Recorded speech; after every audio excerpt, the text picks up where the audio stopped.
Yeah, this is Whitney Point, New York.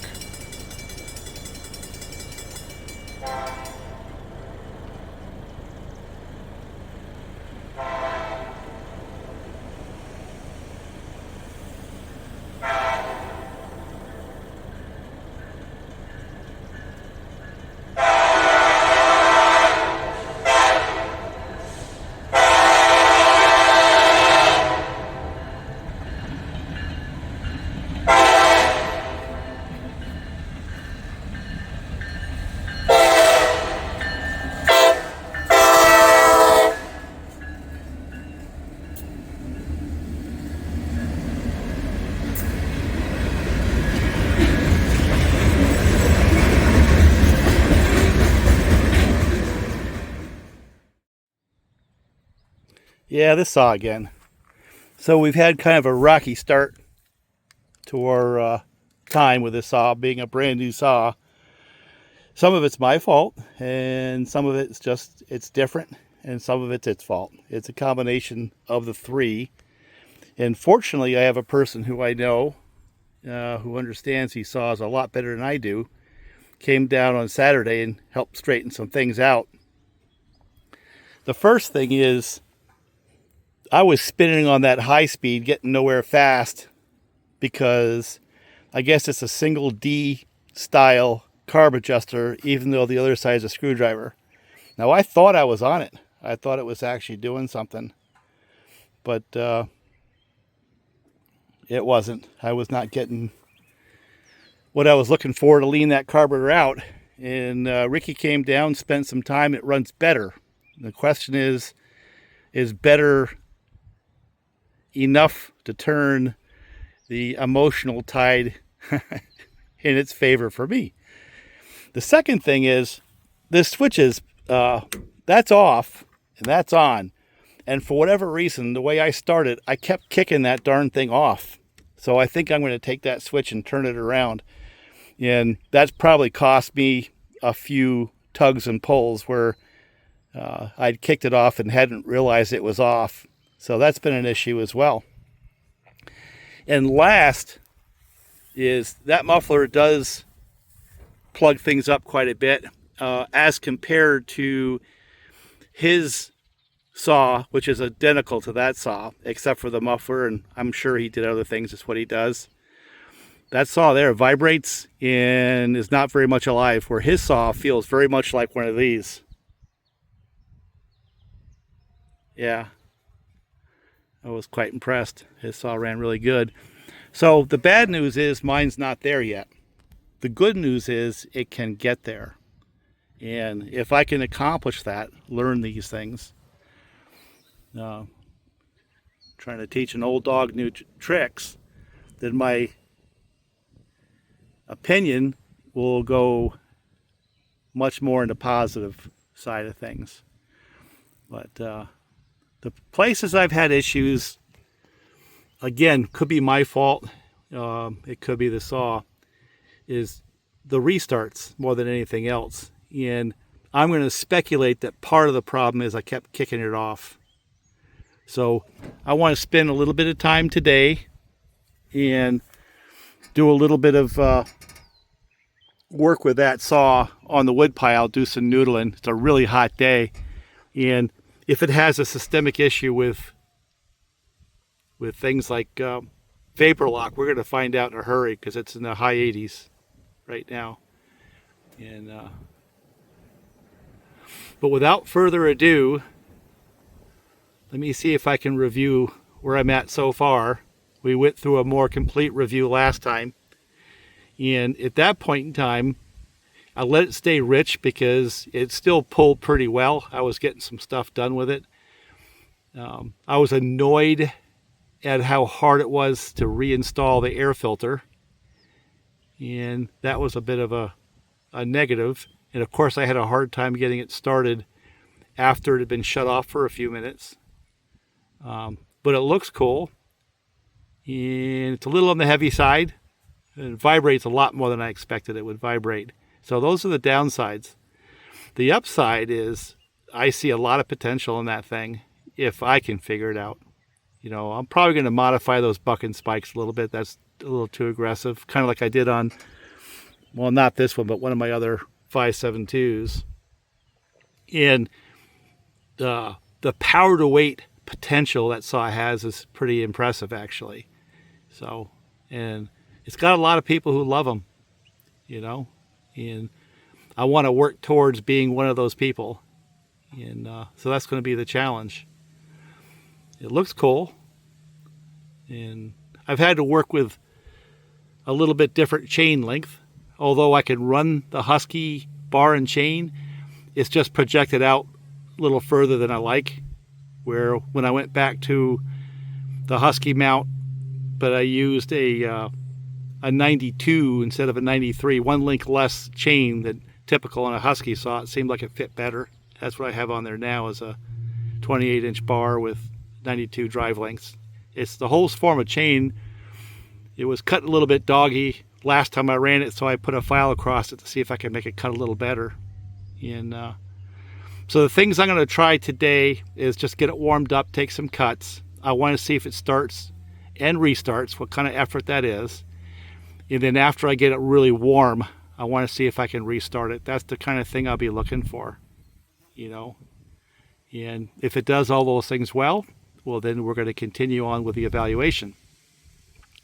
If I can't seem to operate it, get it to start, restart, well, then we're going to go back into the research and development.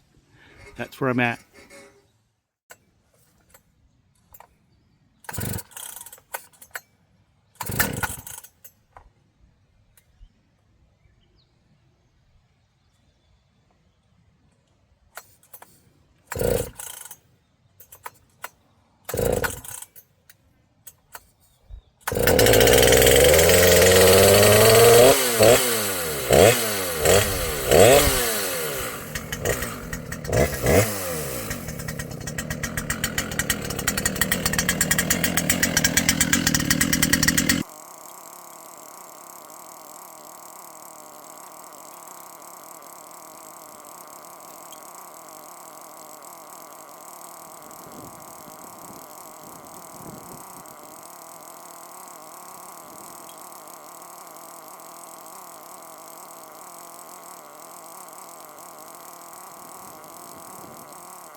Hell, that's not a good start, is it?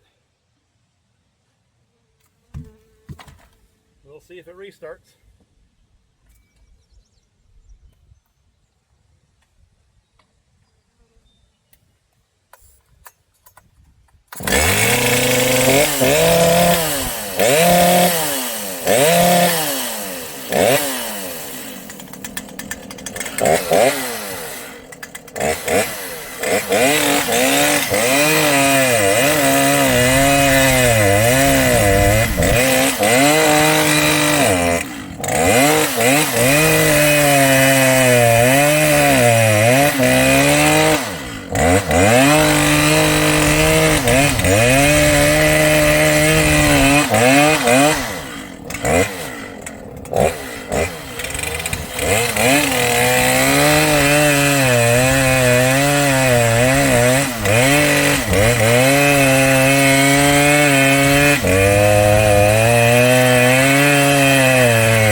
Yep, I think this is one of those videos where I won't say much. I'll let the saw do the talking.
Yeah, I think we're creeping up on it. It's better now.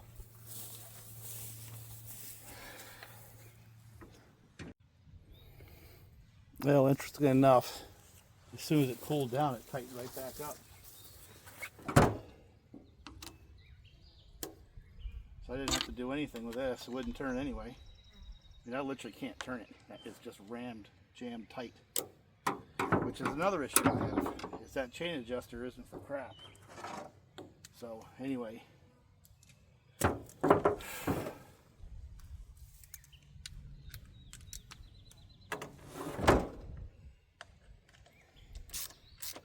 much as people like these things right now, in my humble opinion, life with a saw, this thing is not doing very well.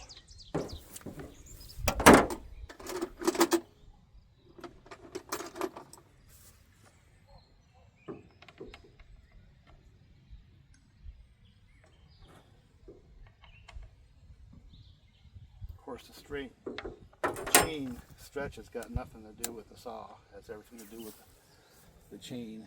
That's another issue. Let's see if it starts. If it starts, it's enough.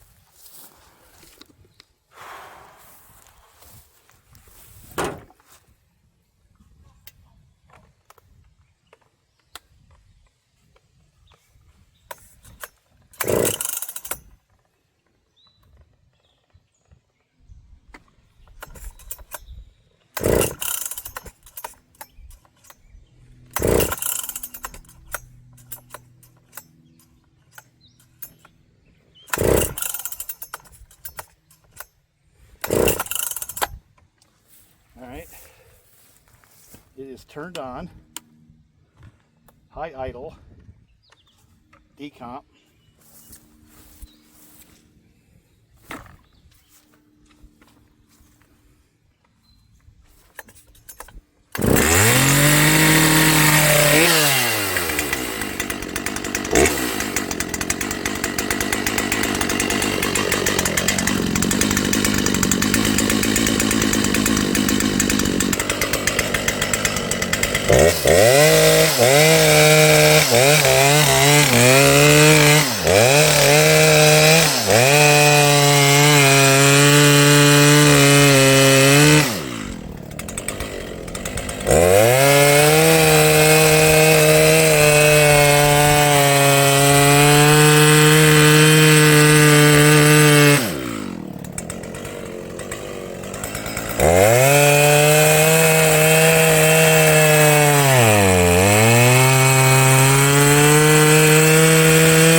Alright, this is one of those add insult to injury moments. Is the chain adjuster just simply will not release. So the hose form of chain expands, got all loose, right? And it started cutting curves in the wood. So I want to back it off a little bit, right? So got these nuts fairly loose. Normal screwdriver should work, right? Nothing. You can't even budge it. It won't even move. So that chain adjuster just simply is ineffective. It just won't work. So let me take the whole cover off and see if I can make something happen with it.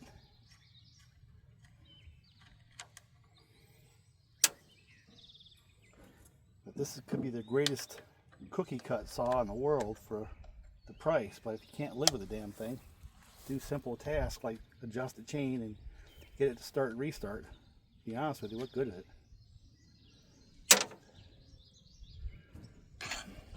I'll have to take this thing off. There's no way I can release that. Yeah, see, it's just jammed. It won't go.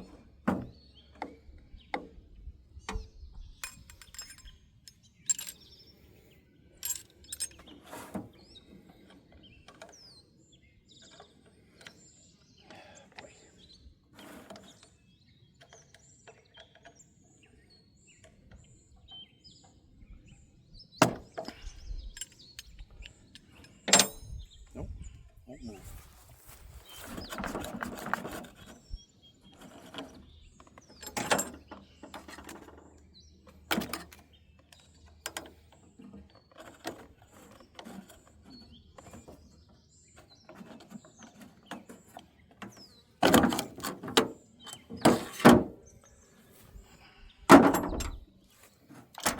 There's something having this bar and chain on the saw until I can solve some of these other issues, I think.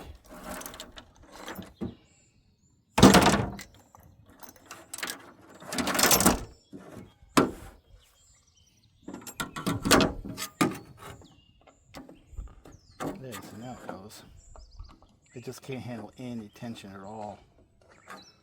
I'm going to tear it apart in the shop and get some grease in there, but it's little stuff like that that are solvable, I'm sure. But can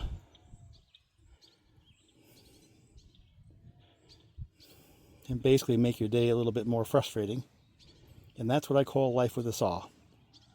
The summation of all those little bits and pieces. Starting it, restarting it, adjusting the chain, putting the chain on and off. I like the fact it's got an external sprocket. That's good. It's got some bones here, but it's not right yet.